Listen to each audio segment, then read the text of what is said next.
Thank you sir, thank you very much. అధికార పక్షంలో ఉన్న ప్రజాపక్షమే ఆయన లక్ష్యం. ప్రజల కోసం, ప్రజల వలన, ప్రజల చేత ఎన్నుకోబడిన రఘురామకృష్ణరాజు గారు ప్రజాస్వామ్యాన్ని పరిరక్షించే వేదిక మీద నిలుచున్నారు. ఆంధ్రప్రదేశ్ డిప్యూటీ స్పీకర్గా వారిని వారి సందేశం ఇవ్వవలసిందిగా సగర్వంగా తెలుగు వన్ వేదిక మీదకి ఆహ్వానిస్తున్నాం.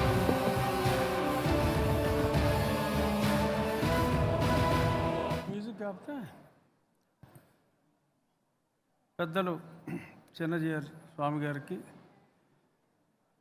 నాకెంతో ఆప్తులు, సుప్రీంకోర్టు మాజీ చీఫ్ జస్టిస్ ఎన్వి రమణ గారు, ఇంకా ఎంతోమంది వేదికను అలంకరించిన పెద్దలు అందరికీ నా హృదయపూర్వక నమస్కారాలు. మామూలుగా చంద్రబాబు నాయుడు గారు, రమణ గారు, స్వామీజీ చివరిలో మాట్లాడతారు. చాలా ఎక్కువ రవిశంకర్ గురించి చెప్పేయచ్చు అనుకున్నా, కానీ మాకెవరికి అవకాశం లేకుండా ముందు వాళ్ళే మాట్లాడారు కాబట్టి నేను చెప్పింది మళ్ళా అందరూ చెప్పిన దాన్ని నేను మరీ వల్లెవేయటం బాగోదు.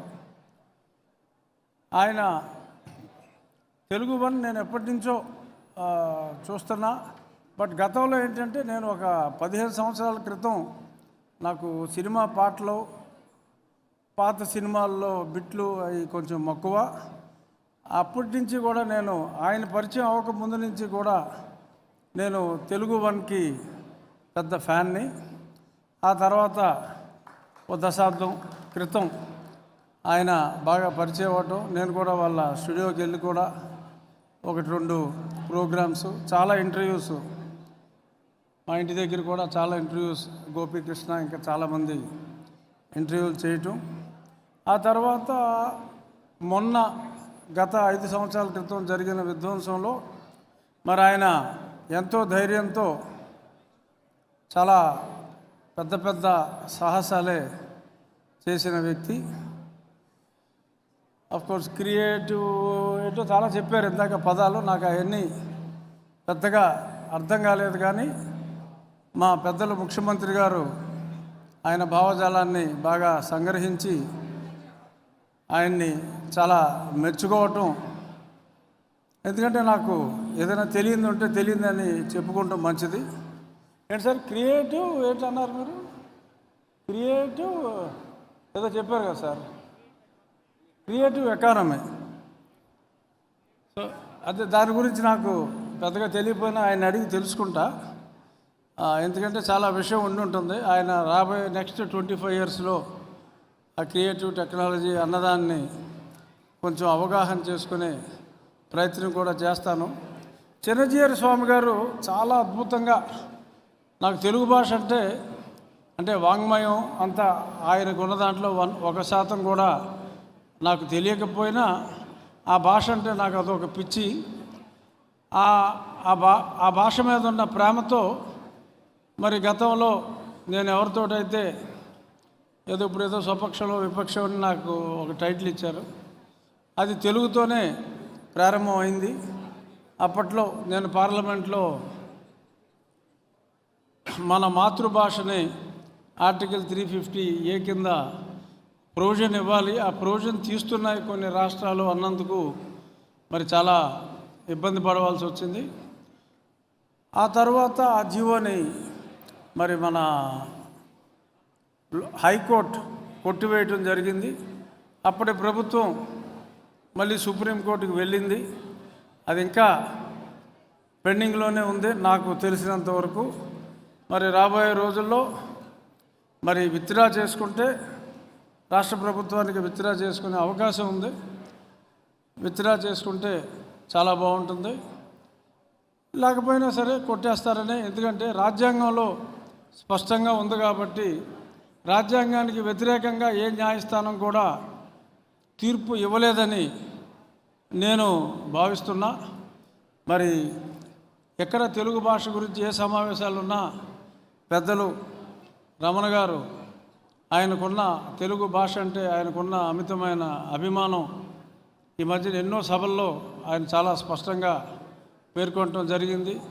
తెలుగు భాష గురించి ఆయన కానీ మండల బుద్ధప్రసాద్ గారు ఇప్పుడు అద్భుతంగా మరి చిన్నజీయర్ స్వామి గారు కూడా చెప్పడం జరిగింది. ఈ తెలుగు వన్ ఈ వేడుకల్లో మరి తెలుగువారు అందరూ మళ్ళీ చదువుకోవాలి అనుకునే వాళ్ళకి, అంటే తెలుగు మీడియం ఉండాలి అనుకునే వాళ్ళకి ఆ ప్రొవిజన్ ఉండాలి. ఎందుకంటే ఆంధ్రప్రదేశ్లో మరి ఉర్దూ చదవాలనుకునే వాళ్ళకి ఉర్దూ మీడియం ఉంది. బార్డర్లో శ్రీకాకుళం ఆ పాతపట్నం సైడు ఒరియా స్కూల్స్ ఉన్నాయి. తమిళనాడు బార్డర్లో మరి తమిళ్ స్కూల్స్ ఉన్నాయి. మరి తెలుగు స్కూల్స్ పూర్తిగా ఉండవేమో అనే అనుమానం కొద్దిమందికి ఉంది. కాబట్టి మరి ప్రజల ఆకాంక్షతో స్వామీజీ గారి ఆశీర్వాద బలంతో మళ్ళీ చదువుకోవాలి తెలుగు మీడియంలో అనుకునే వాళ్ళకి మా రాష్ట్ర ప్రభుత్వం అవకాశం తప్పకుండా ఇస్తుందని చెప్పి ఈ తెలుగు వన్ వేడుకల సందర్భంగా అందరికీ తెలియజేస్తూ తెలుగు వారందరూ ఒకటవుదాం. తెలుగు భాష మనల్ని అందరినీ కలిపేది తెలుగు భాష. మాతృభాషను మర్చిపోయిన వాడు ఎందుకు పనికిరాని వారితో సమానం. మన నుడి, మన భాష, దాన్ని బట్టే మన సంస్కృతి, మన సాంప్రదాయం. కనీసం ఆ స్క్రిప్ట్ లేని భాషలు కూడా మాకు స్క్రిప్ట్ కావాలి, మా భాషను మేము పరిరక్షించుకోవాలి అని ఆ మైథిలి ఇంకా కొన్ని చిన్న చిన్న భాషల వాళ్ళు కూడా ఉద్యమాలు చేస్తున్న ఈ రోజుల్లో మరి ఇటాలియన్ ఆఫ్ ది ఈస్ట్ అన్నారు, దేశ భాషలందు తెలుగు లెస్స అన్నారు. మరి దీన్ని కొంచెం నెగ్లెక్ట్ చేయటం కాస్త బాధ అనిపించే అంశం. ఎందుకంటే పెద్దలు రమణ గారు, జిఆర్ గారు ఉన్న ఈ వేదిక మీద ఇది మాట్లాడటం సబబేమో. అందుకని చెప్పి ముఖ్యమంత్రి గారు చివరిలో మాట్లాడితే ఆయన ఉండగానే చెప్పాలి అని చెప్పి అనుకున్నాం. కానీ ఆయన ముందే వెళ్ళిపోయినందువల్ల మరి ఈ విషయం ఆయనకి చేరుతుందో లేదో తెలియదు. కానీ చేర్చే ప్రయత్నం మీడియా, TV5 ఉన్నారు, మరి ఇక్కడ సాంబశివరావు, మీలాంటి వాళ్ళందరూ కొంచెం ముందుకు వచ్చి మీడియా వాళ్ళందరూ భాషా పరిరక్షణ కోసం పాటుపడాలని, తెలుగు వన్ ఫంక్షన్కి వచ్చి తప్పట్లు కొట్టి స్ఫూర్తి అవార్డులు తీసుకుంటాం కాదు, తెలుగు భాష మీద స్ఫూర్తితో పనిచేయాలని మనస్ఫూర్తిగా కోరుకుంటూ నాకు ఈ అవకాశాన్ని ఇచ్చిన మిత్రుడు రవిశంకర్ గారికి నా హృదయపూర్వక ధన్యవాదాలు తెలియజేస్తున్నా. నమస్కారం. ధన్యవాదాలు రఘురామకృష్ణరాజు గారు. వారిని సన్మానించవలసిందిగా రవిశంకర్ గారిని ఆహ్వానిస్తున్నాం. రఘురామకృష్ణరాజు గారికి సన్మానం మా ఆహ్వానాన్ని మన్నించి చాలా అనేక పరిస్థితులు ఉన్నప్పటికీ వచ్చి మీ ప్రసంగాన్ని, మీ ఆశీర్వాదాన్ని, మీ స్ఫూర్తిని ఇచ్చినందుకు చాలా సంతోషం సార్. సభలో మరో కీలకమైన ప్రసంగికులు మన మధ్య ఉన్నారు. పీపుల్ స్టార్ ఆర్ నారాయణమూర్తి గారు. వారిని మాట్లాడవలసిందిగా ఆహ్వానిస్తున్నాం.